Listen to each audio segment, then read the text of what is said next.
Hi, ladies and gentlemen. Welcome back. And again, we are going to be joined by Jeff Berkowitz. We're going to be talking about some of the primary issues going on around the state. And Jeff, as we tape this on November 11th, we want to thank all the veterans out there on this Veterans Day for all the freedoms that we have had and the sacrifices not only they have made, but their families have made as well over the years. Jeff, as we begin this, a number of things have come out just this week, and one of them is the high cost of living is getting higher and higher. And we have here the Consumer Price Index, which was up 6.3%, but here's somewhat of a breakdown, and I think probably most of our viewers are feeling this. The food costs, certainly gasoline costs, and when you combine all the other energy costs, up 30%. What is your thoughts on what we are seeing here with the high cost of living going higher and higher? Well, in large part, we're seeing, Terry, is the culmination of the last few years or longer of excessive growth in the money stock. And so, as you know, Terry, if the money stock goes up and velocity, turnover of money is relatively constant, you will either have prices going up, inflation, or you'll have real output going up. And mostly you're going to have prices because real output is determined by other factors. That's the monetarist view of the world, which is still quite useful. The Keynesian view would say if you have aggregate demand going up, eventually when you've reached the point of capacity, prices will go up. So this is a case in which the Keynesians and the monetarists would agree for different reasons. Not that any of our audience understands what a monetarist is, but well, the basic thing is they do understand too many dollars chasing too few goods, and that's let's put it in layman's language. The point is that we still have historically low interest rates.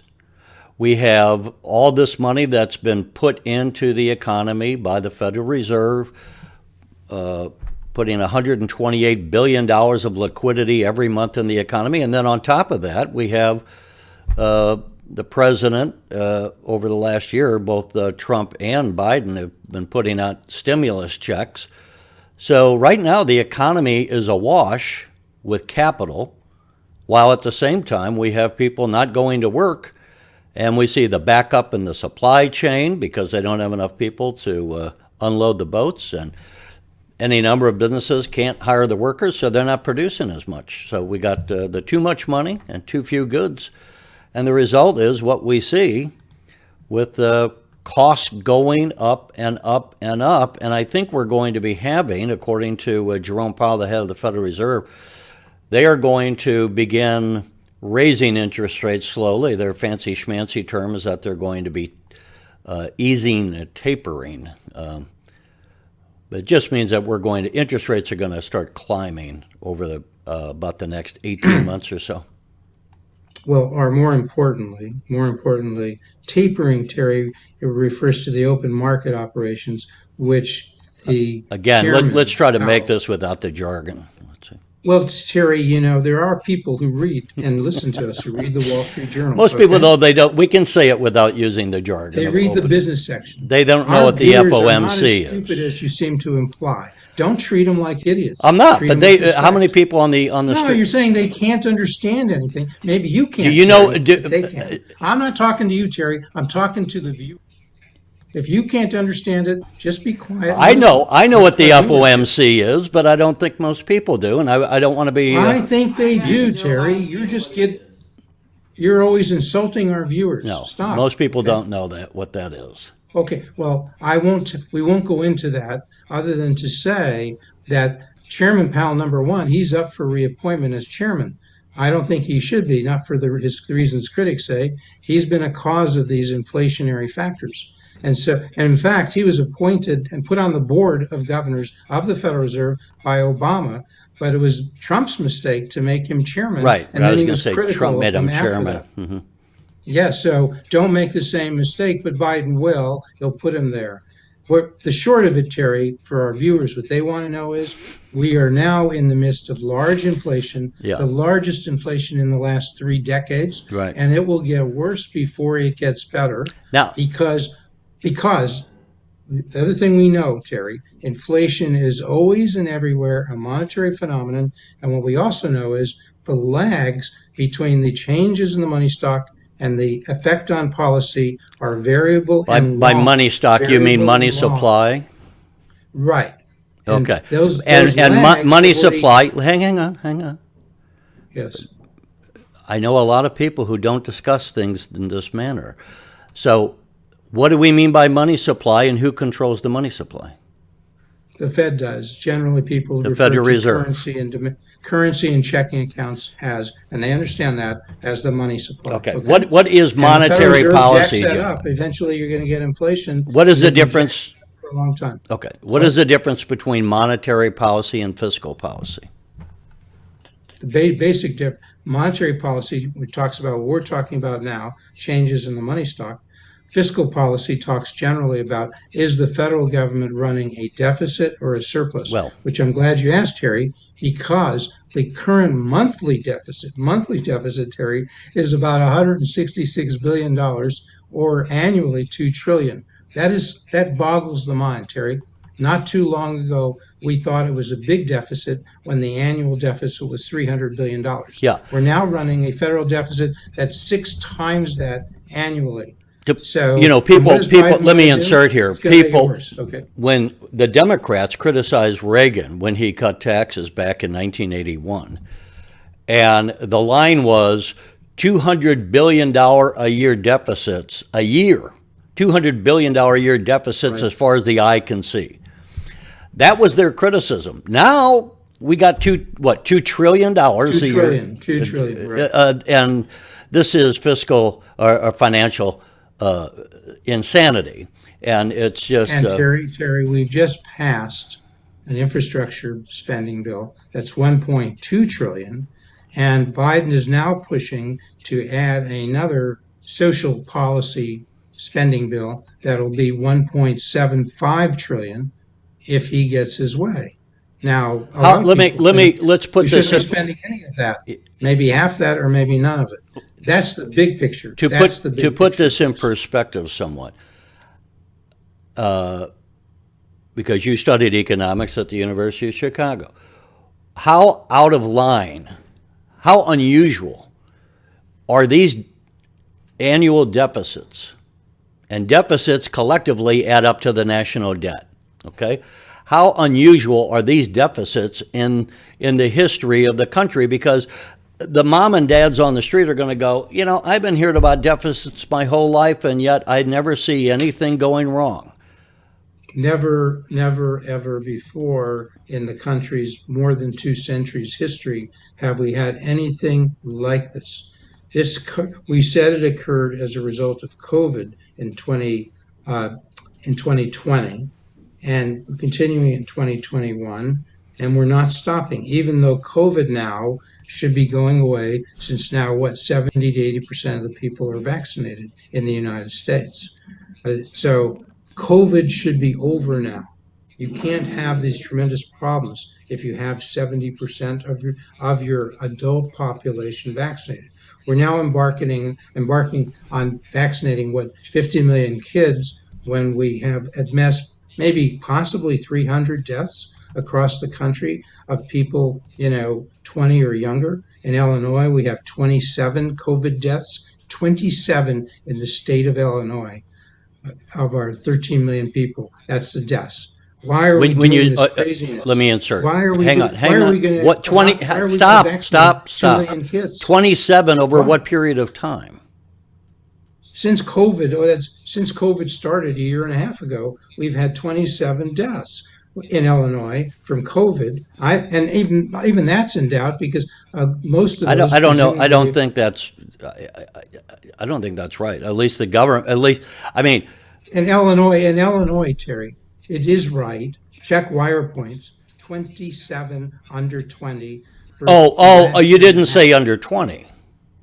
27 So under sorry. 20.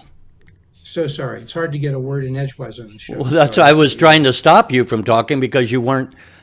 What you were Oh, saying was not 27 understandable. under 20. It's about, you know what it is in Illinois, about 25,000 total. So 27 under 20 25,000 total. Why is the governor obsessing on making sure we vaccinate 2 million kids? And many of those deaths, okay, great majority are people who have pre-existing conditions. We can protect those kids, and we should protect those kids. They are particularly vulnerable. But why do we want to make sure 22 million kids are vaccinated? Why do we do all this masking? It's lunacy. You can't rely anymore on the CDC. You don't have to be a conspiracy person to say they're putting out political data. Illinois is putting out political data because hospitalizations, Terry, at the height of COVID were 6,200. You know what they are now? 1,300 people in the hospital. Why is the governor's telling people, oh, the governor's and his direct, Well, the before we governor has predicted 9 of the last 2 surges. Okay, that's a joke. But he just keeps predicting surges that don't happen, and he cites to Okay, data, let and me he's move concerned along about here. hospitalizations I don't and want to get Minnesota. mired in COVID right now. Other than the point Well, is, it's an important thing, Terry. Well, hang on. The point is though, Yeah. you're going deep in the woods, and I'm trying to bring it back to the point Okay. you're making. That's going to be lost because you want to dwell on this in such intimate detail. The point you're making is that we should be going back to work. And we should have the Yes. economy moving forward because COVID is no longer the threat it was in 2020. That's what the facts and science say. And yet we're still having this economy shut down. We're still having the Biden administration trying to treat this as if we are all going to die and be turned into Kids, zombies by this pandemic. Let me people move. want to go. Just say, Terry, and that's a nice speech. More than just going back to work, people want to go back to normal. Yeah, And part of going back to normal, Terry, not is wearing a to send mask. kids back. Let me finish. Send kids back to school for in person learning unmasked because the kids, it's not normal to be masked. And there's no reason to mask them. Who are we masking them for? The teachers are mostly vaccinated, they're relatively young, so we don't need to protect most of the teachers.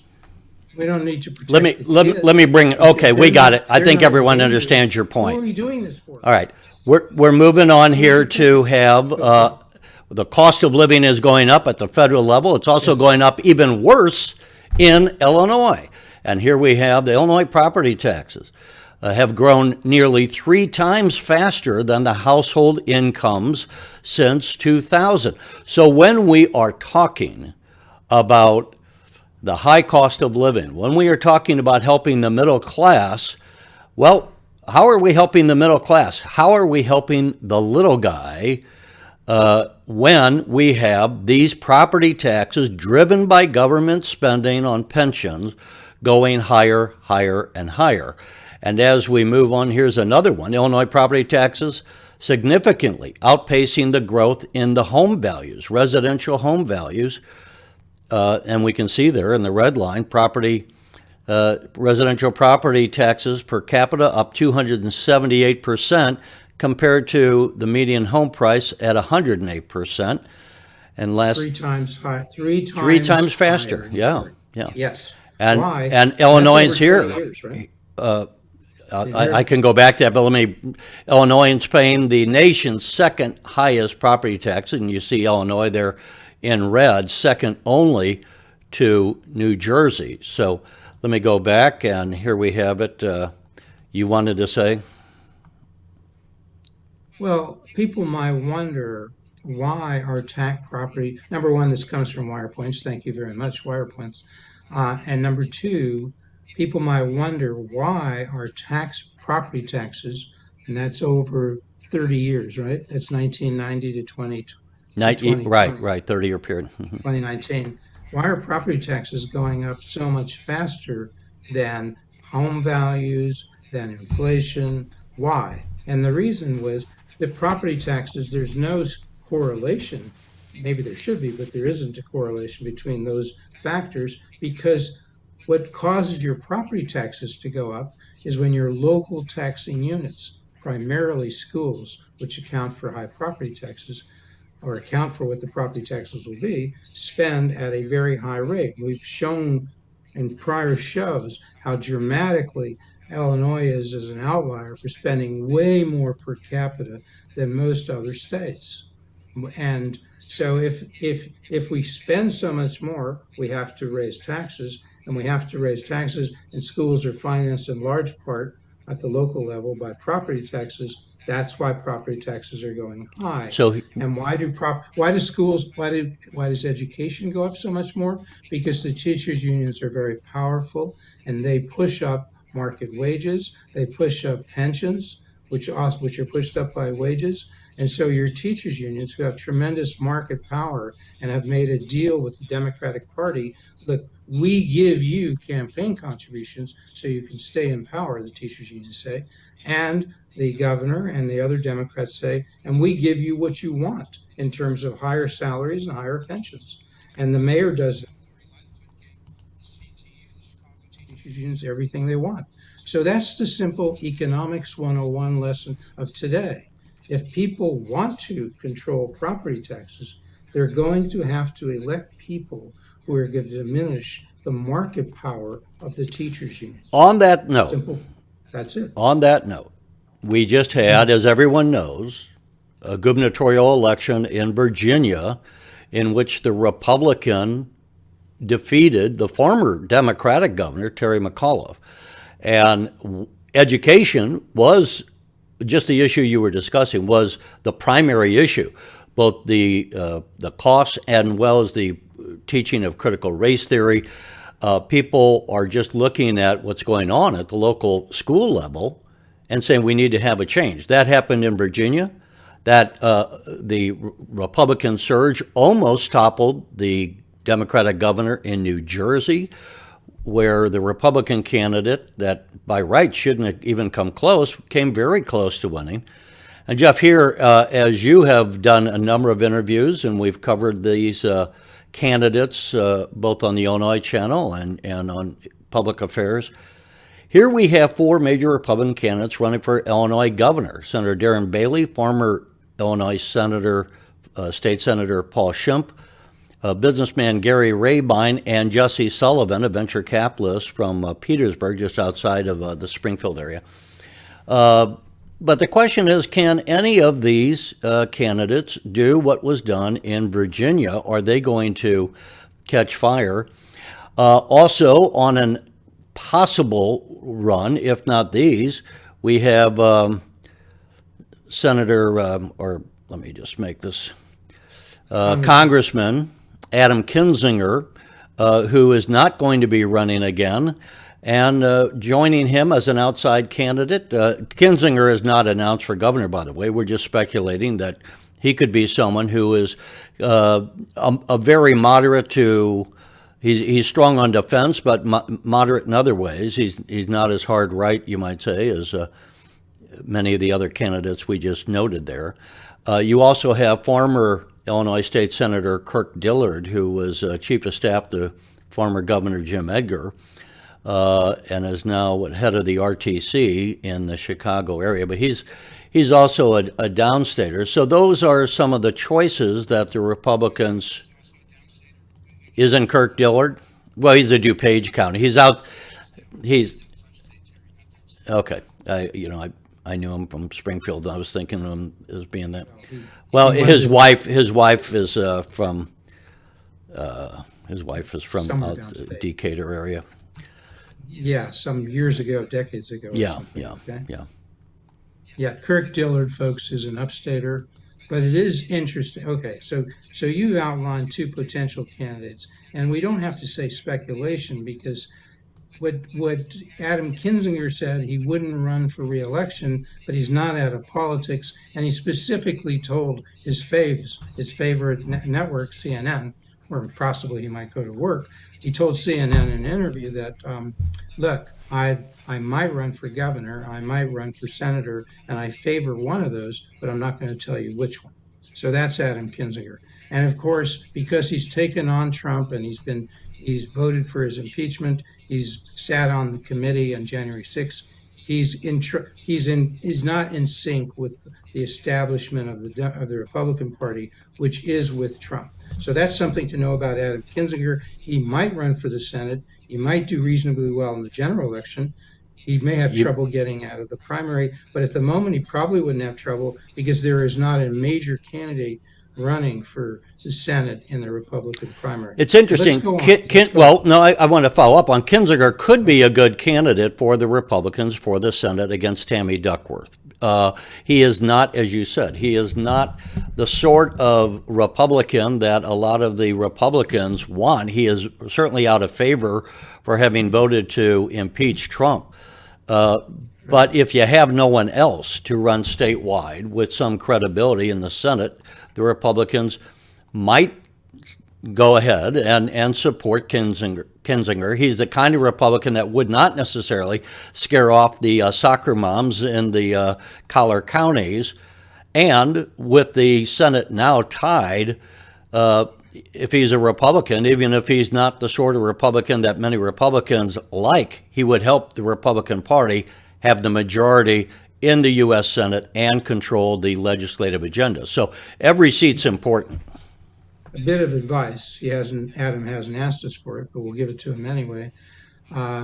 If he wanted to solidify what you just said and make it much more likely, he could reach some rapprochement, if he possibly could, with Trump, so he's not taking him on.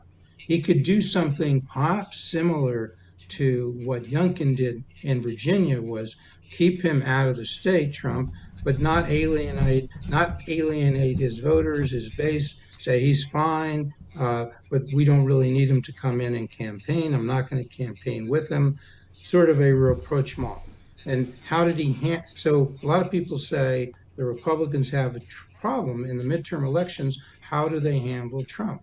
Well, that would be one way to do it for Adam Kinzinger and for many other candidates as well. But now, okay, so that's Adam Kinzinger got really much more time than perhaps we should have given. Yeah, I wanted to say before we move on real quickly, just No, stay on the Senate.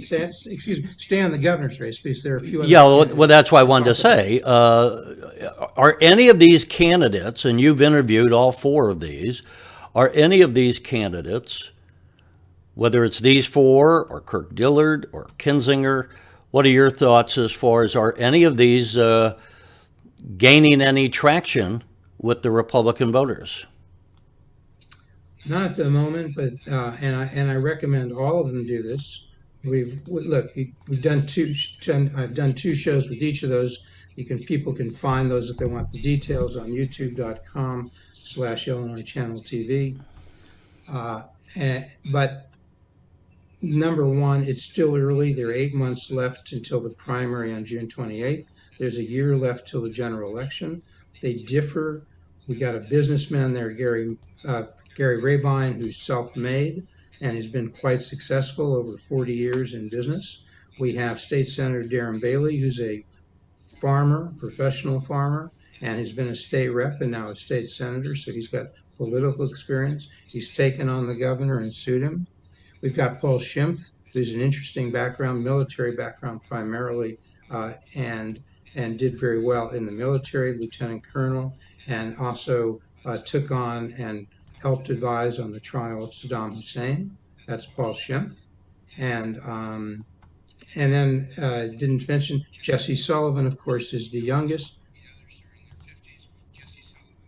At 37. He's also shown the ability to connect with wealthy people. On one day, he raised $9 million, and on the last quarter, reported something like almost $11 million. So does he have the potential? Could he raise 60, 70 million? Or is it even necessary? Because if Ken Griffin, who has $20 billion in net worth, was to decide he liked and thought he could make or help Darren Bailey become governor, Paul Schimpf, Jesse Sullivan, Gary Rabine, the Warriors would be over. Well, and speaking of Ken Griffin, and Ken Griffin has said he's all. Hang on. Wait, you're all in for those folks. Go ahead. Most people again don't have any idea who Ken Griffin is. Ken Griffin is the wealthiest man in Illinois. J.B. Pritzker is poor compared to Ken Griffin. And Ken Griffin, 1/6 the next net worth.